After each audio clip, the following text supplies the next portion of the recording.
Hello అండి. అందరూ ఎలా ఉన్నారు? నేనైతే చాలా బాగున్నాను. మీరు కూడా అందరూ బాగున్నారు కదా! బాగున్నారని అనుకుంటున్నాను. బాగుండాలని మనస్ఫూర్తిగా కోరుకుంటాను. Welcome to my channel KBT life style vlogs. నేను మీ భారతిని. ఈరోజు వీడియోలో పచ్చని చెట్ల మధ్య చుట్టూ పొలాలు ఉండే మా ఊరు ఎలా ఉంటుందో చూపిస్తున్నాను. ఇంకా మా ఊర్లో పొలం పనులు కూడా స్టార్ట్ అయ్యాయి. అదేనండి, వరి నాట్లు అయితే స్టార్ట్ అయ్యాయి. అవి కూడా చూపిస్తున్నాను ఈ వీడియోలో. కొత్తగా చూపించడానికైతే ఈ వీడియో ఈరోజు ఇలా అయితే చూపిస్తున్నాను. వీడియో లాస్ట్ వరకు చూసి మీకు ఈ వీడియో ఎలా అనిపించిందో కామెంట్ చేయండి. వీడియో నచ్చితే లైక్ చేయండి. నా ఛానల్ ఫస్ట్ టైం చూస్తున్నట్టయితే ప్లీజ్ సబ్స్క్రైబ్ చేసుకొని సపోర్ట్ చేయండి. యూట్యూబ్ కొత్తగా ఇచ్చిన హైప్ కూడా ఖచ్చితంగా ఇవ్వండి. ఇంకా మా ఊర్లో వరి నాట్లు స్టార్ట్ అయ్యాయి అన్నాను కదా. ఇంకా వేరే ఊరు నుండి అయితే వరి నాటడానికి ఒక 10-15 మంది దాకా అయితే మా ఊరు వచ్చారు. వాళ్ళు మా ఇంటి ఎదురుగానే ఉన్నారండి. ఇంకా వాళ్ళందరూ అయితే వరి నాటడానికి వెళ్ళిపోయారు. తెల్లవారు లేగానే 6 గంటలకే వరి నాటడానికి అయితే వెళ్ళారు. ఇంటికాడ ఒక్కరు 10 మందికి అయితే వంట చేస్తున్నారు. ఇంకా అక్కడికి వెళ్ళి ఒక చిన్న వీడియో క్లిప్ అయితే తీసానండి. ఏం వంట చేస్తున్నారో చూపిస్తాను. ఆ అక్క అయితే చాలా బాగా మాట్లాడింది, కానీ ఆ అక్కకి వీడియో తీస్తానంటే మాత్రం ఒప్పుకోలేదు. అందుకని ఆ అక్కకి అయితే తీయలేదు. కొద్దిగా అయితే తీసాను. అది కూడా మొహం కనిపించకుండా కేవలం ఫోన్లో మాట్లాడుతున్నట్టుగా చిన్న క్లిప్ అయితే తీసాను. అంతేని అక్క అయితే ఎక్కువ కనిపించలేదు. అక్క కనిపించుంటే ఇంకా బాగుండేది కదా వీడియోలో. అయితే చాలా బాగా మాట్లాడింది. ఇంకా కూర అయితే ఉల్లగడ్డ మసాలా కర్రీ అయితే చేస్తుంది. మంచి వాసన అయితే వస్తుంది. కూర టేస్ట్ కూడా చూశాను. చూస్తావా అని అడిగింది. చూశాను, చాలా బాగుంది టేస్ట్.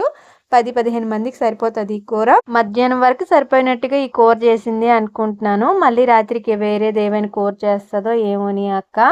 ఇంకా నేనైతే కూర కలిపానండి. కూర కలపడానికి రీజన్ అయితే అక్క వీడియోలో కనిపించను అన్నది కదా, కనీసం నేనైనా కలిపి చూపిద్దాం అనేసి అయితే కలిపి మీకు చూపిస్తున్నాను. కేవలం వీడియో కోసం మాత్రమే కలిపాను అనమాట.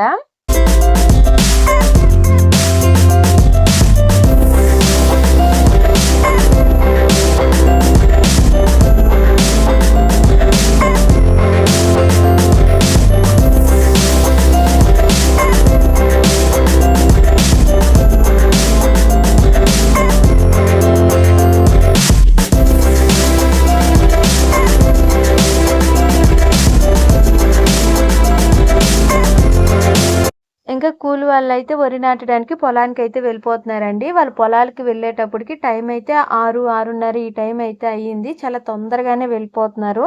మళ్ళీ ఎండవాడినప్పుడు ఇంటికి వస్తారు, లేకపోతే అక్కడే మళ్ళీ తినేసి సాయంకాలం దాకా వరి నాటుతారో నాకు తెలియదు, కానీ తెల్లవారు అయితే వెళ్ళిపోయారు. చాలా తెల్లవారు వెళ్ళారండి. ఇంక వీళ్ళైతే కాంట్రాక్ట్ తీసుకుని వచ్చారు అని అనుకుంటున్నాను. అంటే ఎకరాకి ఇంత అని మాట్లాడుకుంటారు. మేమైతే దాన్ని గుత్తా అంటామండి. మీరేమంటారో ఖచ్చితంగా కామెంట్లో చెప్పండి. గుత్తకి తీసుకుంటే కొద్దిగా డబ్బులు ఎక్కువ గిట్టుతాయి. నార్మల్గా కూలి తీసుకుంటే మాత్రం కొద్దిగా తక్కువ డబ్బులు వస్తాయి అన్నమాట. అంటే గుత్తకి తీసుకున్నప్పుడు రోజు కూలి కాడికి కొద్దిగా ఎక్కువ డబ్బులు వస్తాయి. అందుకని ఎక్కువ మంది అయితే గుత్తకి రావడానికి ఇష్టపడతారు. ఇంకా పొలాల్లో అయితే ఒక పక్క ట్రాక్టర్తో దున్నుతుంటే ఇంకో పక్క అయితే మనుషులు పెట్టి నాటించేస్తున్నారు. మగవాళ్ళందరూ అయితే వరి నారు అయితే పెరికేసి కట్టలు కట్టేసి అయితే వేస్తున్నారు. అదంతా కూడా నేను మీకు వీడియోలో చూపిస్తాను ముందుకు వెళ్ళే కొద్దీ. ఇప్పుడైతే ట్రాక్టర్తో అయితే దున్నుతున్నారనమాట.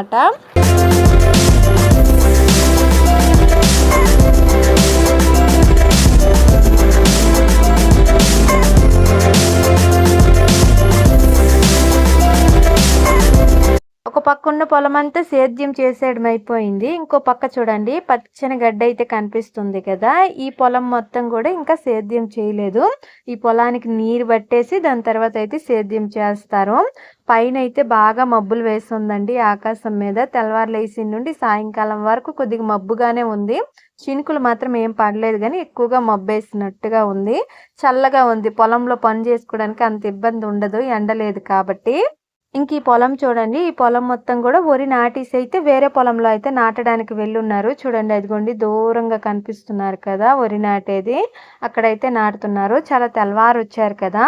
ఈ పొలం మొత్తం నాటేసి ఇంకో పొలంలోకి అయితే వెళ్ళిపోయారు. చాలా స్పీడ్గా నాటుతారండి. వాళ్ళకి చాలా ఎక్కువ ఓపిక. నాకైతే ఈ వరి నాటడం అంటే చాలా కష్టంగా అనిపిస్తుంది. నేను చిన్నప్పుడు వెళ్ళాను అమ్మతోని. అమ్మ మమ్మల్ని తీసుకెళ్ళింది. ఎక్కువ సార్లకేమీ వెళ్ళలేదు, కానీ నేను పొలానికి అప్పుడప్పుడు చిన్నప్పుడైతే అమ్మ నేర్చుకున్నట్టుగా ఉంటది. రండి అనేసి బలవంతంగా అయితే అమ్మ తీసుకొనెళ్ళేది. నాకు ఒంగోని అలా నాటాలంటే నడుము పట్టేసేదండి. చాలా కష్టంగా ఉంటది. 5 నిమిషాలు కూడా వంగి నాటలేకపోయేదాన్ని నేను. నేను నాటినవి కూడా సరిగ్గా ఉండేటివి కాదు. అంటే నీటిలో తేలిపోయేవన్నమాట. అంత గట్టిగా నాటేదాన్ని. అంటే నాటడం కూడా కొద్దిగా కష్టంగా ఉంటది. కష్టమైన పనులివి. ఎండకి, వానకి తట్టుకొని చేయాల్సిన పనులివి.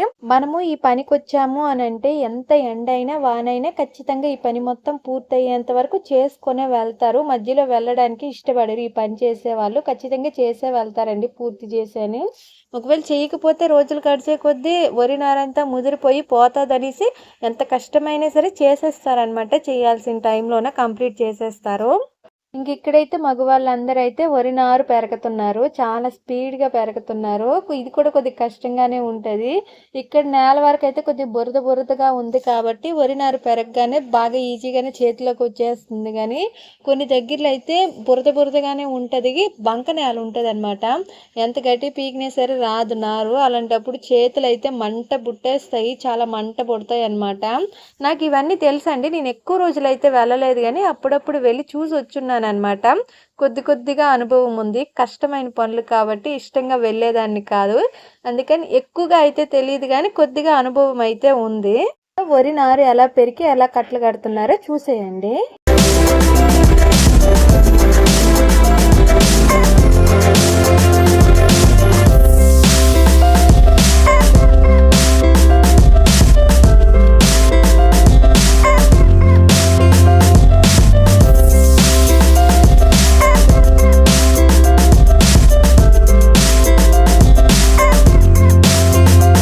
ఇక్కడైతే ఒక పక్క నుండి అయితే వరి నాటుకొని వచ్చేస్తున్నారు ఆడవాళ్ళందరూ. ఒక పక్క మగవాళ్ళందరూ వరి నారు పెరుగుతుంటే ఆ నారు మొత్తం కట్టలు కట్టేసి అక్కడొకటి వేసేసి ఉంటారు. అవన్నీ ఒక పక్క నుండి అయితే వరుసగా ఆడవాళ్ళందరూ నాటుకొని వచ్చేస్తారు. ఇవి నాటేటప్పుడు కొద్దిగా దూరంగానే నాటాలండి. దూరం నాటితే వరి బాగా పండుతుంది అని అంటారు. దగ్గర నాటితే మొక్కలేమో బాగా పెరిగిపోతాయి. వరి మొక్క బాగా పెరుగుతుంది కానీ వడ్లు మాత్రం ఎక్కువ రావన్నమాట. అందుకనేసి దూరం నాటితే ఎక్కువ దిగుబడి వస్తది అని అంటారు. ఇంతకు ముందైతే చాలా వరకు కొద్దిగా దగ్గరగా నాటేవారు. కానీ ఇప్పుడు మాత్రం దూరమే నాటుతున్నారు. అప్పుడు కొద్దిగా దిగుబడి తక్కువగానే వచ్చేది. ఇప్పుడు పర్వాలేదు కొద్దిగా ఎక్కువ వస్తుంది. అంటే అప్పుడు చిన్న పొరపాట్లు ఉండేటివి. అంత ఎక్కువగా తెలియక ఇప్పుడు అవన్నీ ఒక్కొక్కటిగా తెలుసుకొని అయితే దిగుబడి పెంచుకున్నారనమాట. ఇంకా వీళ్ళు ఎలా నాటుతున్నారో మీరు చూసేయండి. ఇక్కడంతా నేను మ్యూజిక్ యాడ్ చేసేస్తాను.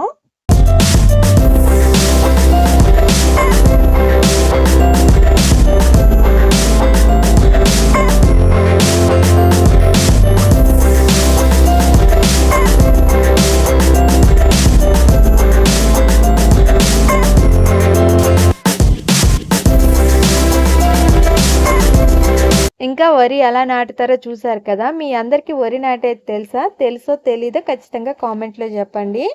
ఇప్పుడు వరకు అయితే పొలం పనులు ఎలా చేశారో చూపించాను కదా. ఇప్పుడైతే మా ఊరు చూపిస్తాను. అంటే మా ఇంటికి కొద్ది దూరంలో ఒక చిన్న కాలనీ అయితే ఉంటుంది. కొంతమంది కామెంట్లో అడుగుతున్నారు, మీ ఇంటి పక్కనే ఇల్లులు ఏమీ లేవా అక్క అనేసి. కొన్ని వీడియోస్లో అయితే నేను చెప్పాను. అయినా కొత్త వాళ్ళు వస్తూ ఉంటారు కదా నాకు నా ఛానల్కి, వాళ్ళు మళ్ళీ అడుగుతూ ఉంటారు. వాళ్ళ కోసం అయితే మా ఊర్లో ఉండే ఆ కాలనీ అయితే కొద్దిగా క్లియర్గా చూపించాలి అనుకుంటున్నాను. ఈ కాలనీ వరకు అయితే పర్లేదు, ఇల్లులు ఎక్కువగానే ఉన్నాయి. ఒక 20-25 దాకా ఇల్లు ఉన్నాయి అని అనుకుంటున్నాను. ఎక్కువ తక్కువ అంత అంచనా అయితే నాకుంది. బాగానే ఉంటాయండి ఇక్కడ ఇల్లులు. అన్నీ కూడా పక్కనే ఉంటాయి. మా ఇల్లులు చూడండి, ఒక్కింటికి సంబంధం లేకుండా అక్కడొకటి ఉంటాయి కదా. కానీ కాలనీలో మాత్రం అలా కాదు. ఇంటి పక్కనే ఇల్లే కట్టుకొని ఉంటారనమాట. ఒకరికి సంబంధం ఉన్నట్టుగా ఉంటారు. ఇక్కడ ఉండే వాళ్ళందరూ కూడా బాగుంటారనమాట. వీళ్ళు మాతో అయితే సరిగ్గా కలవరు కానీ వీళ్ళైతే బాగుంటారు. వీళ్ళందరూ కూడా మాట్లాడడానికి అయితే పర్వాలేదు, బాగానే మాట్లాడతారు, బాగానే మర్యాదగా ఉంటారనమాట. ఈ కాలనీలోనే మా ఊర్లో అయితే చిన్న స్కూల్ ఉంది, గవర్నమెంట్ స్కూలు. ఇక్కడైతే పెద్ద వేప చెట్టు అయితే ఉందండి. ఈ చెట్టుని దేవుడిగా పూజించుకుంటారు. ప్రతిరోజు ఈ చెట్టు ముందు కల్లాపు జల్లి ముగ్గు వేసుకొని, కొంతమంది పూజలు కూడా కొన్ని వారాలు ఏ వారాలు పూజ చేయాలి అనుకుంటారో ఆ వారాల్లో పసుపు కుంకుమ పెట్టి దీపం పెట్టి కూడా పూజ చేసుకుంటారనమాట. ఇంకా ఈ కాలనీలోనేని ఒక చిన్న 2 కొట్లయితే ఉంటాయి. అంటే అన్ని సామాన్లు దొరకవు గానీ, చిన్న పిల్లలు తినే తిండి వస్తువులు, ఇంకా కొన్ని నిత్యావసరం కొన్ని చిన్న చిన్నవుంటాయి కదా! అవన్నీ దొరుకుతాయి. మనకి సిటీలో దొరికినట్టుగా అన్నీ దొరకవనమాట మా ఊర్లోని. ఏవి తెచ్చుకోవాలన్నా సరే మేము ఆత్మకూరలే తెచ్చుకోవాలి. నేను ఈ వీడియో అయితే తెల్లవారి 6:30, 7కి ఈ టైంలో వచ్చైతే తీశాను. అంటే అందరూ బయట కసువు దోసుకొని కల్లాపు జల్లి ముగ్గులు వేసుకుంటా ఉంటారు కదా! చూపించడానికి మీకు బావుంటదని తెల్లవారొచ్చాను. కానీ వాళ్ళు ఇంకా తెల్లవారైతే లేసారు. అంటే చీకటితోనే 4:30, 5కి ఈ టైంలో లేసేసి ముగ్గులు వేసుకోవడం, బయట పనంతా కంప్లీట్ చేసేసి, ఇంట్లో పనులు కూడా 7, 7:30కి ఈ టయానికి కంప్లీట్ చేసేసి పనులకైతే వెళ్ళిపోతారు. వీళ్ళేదో ఒక పనికైతే వెళ్తా ఉంటారనమాట. అందుకని కొద్దిగా తొందరగా అయితే లేయిస్తారు. ఇంక నేనొచ్చినప్పటికి అందరూ కూడా ఇంటి ముందు కల్లాపు జల్లేసి ముగ్గులైతే వేసుకొనున్నారు. ఎవరో ఒకరైతే వాకిలి చిమ్ముకుంటున్నారనమాట. ఇంకిక్కడ కూడా ఈ 20 ఇల్లు చుట్టూ కూడా ఎక్కువగా చెట్లుంటాయండి. మా ఊర్లో చెట్లు, పొలాలు ఎక్కువ, మనుషులు తక్కువనమాట. చాలా తక్కువ మందే ఉంటాము. మొత్తం ఊరంతా కలిపేసి ఒక 30 ఇల్లులు ఉంటాయనుకుంటా. అంతేని ఎక్కువ ఇల్లులైతే ఏమీ ఉండవు. ఇక్కడ ఈ కాలనీలోనే ఎక్కువ ఇల్లులుంటాయి. మా ఇంటి దగ్గరైతే ఒక 4, 5 ఇల్లులే ఉన్నాయి. అంతేని, అంతకు మించి ఉండదు. అది కూడా దూరం దూరంగా ఉంటాయన్నమాట. ఈ కాలనీకి మా ఇంటికి పెద్ద దూరం అయితే ఎక్కువ ఉండదులేండి. కొద్దిగా దగ్గరగానే ఉంటది. అంటే ఒక 15 నిమిషాలు నడిస్తే వచ్చేస్తదనమాట ఈ కాలనీ. అంత దగ్గరగానే ఉంటది. కానీ మరీ దగ్గర కాదనమాట. ఒక 15 నిమిషాలు నడవాలి. మా ఊరైతే పెన్నా నది పక్కనే ఉంటదండి. పెన్నా నది పక్కన అనేకడిగి పెన్నా నది గట్టు మీద అయితే ఉంటది. ఎప్పుడైనా పెద్ద పెద్ద వర్షాలు, తుఫాన్లు వచ్చినప్పుడు మా ఊరికైతే పెన్నా నది ఎల్లవ కూడా వస్తదనమాట. అంటే ఆ ఎల్లవ వచ్చినప్పుడు మేము ఈ ఊరు వదిలేసి వేరే ఊరు ఎక్కడైనా వెళ్ళేసి ఒక 10, 15 రోజులు ఉండి రావాలి. 10, 15 రోజులు కాదు గానీ ఒక 4, 5 రోజులు అక్కడ ఉండేసి మళ్ళీ మా ఊరు రావాల్సి వస్తది. ఎల్లవ వచ్చి నీరు మొత్తం తగ్గిపోయి మొత్తం వెళ్ళిపోయేంత వరకు వేరే దగ్గర ఉండాల్సి వస్తదనమాట. నాకు పెళ్ళయి ఒక్కసారి అయితే అలా ఎల్లవ వచ్చిందండి. అప్పుడు నేను యూట్యూబ్ కూడా స్టార్ట్ చేయలేదు. ఇంకా మా ఊర్లో ఉండే ఒకే ఒక గుడి అయితే ఇది. ఈ గుడి అయితే వెంకయ్య స్వామి గుడి అంటామండి మేము. కొద్దిగా ఎక్కువగానే భక్తిగా పూజిస్తారు. ఇక్కడ కొన్ని తిరణాలు కూడా చేసుకుంటారు సంవత్సరానికి ఒకసారి ఇలా అయితే.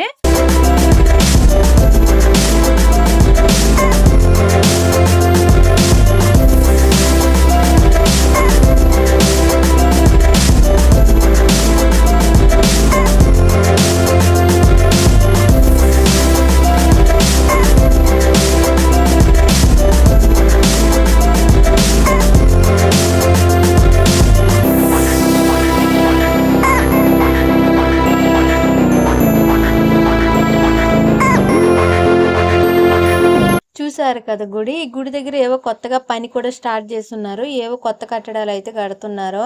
ఇంకా ఇక్కడైతే మామిడి తోటలండి. ఈ మామిడి తోటలకు కాయలు అయితే బాగా కాస్తున్నాయి. మా ఊర్లో ఎక్కువగా మామిడి తోటలే ఉంటాయి. లేదంటే వరి పండిస్తారు. తక్కువ మంది అయితే వేరుశనగ కూడా వేసుకుంటారు. కొంతమంది అయితే పెన్నా నది గట్టున అయితే వేరుశనగ వేసుకుంటారనమాట.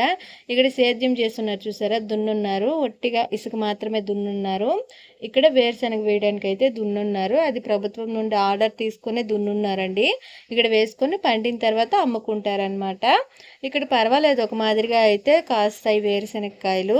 ఇంకా ఇక్కడ నుండి కొద్దిగా మ్యూజిక్ అయితే యాడ్ చేసేస్తాను, మొత్తం చూసేయండి.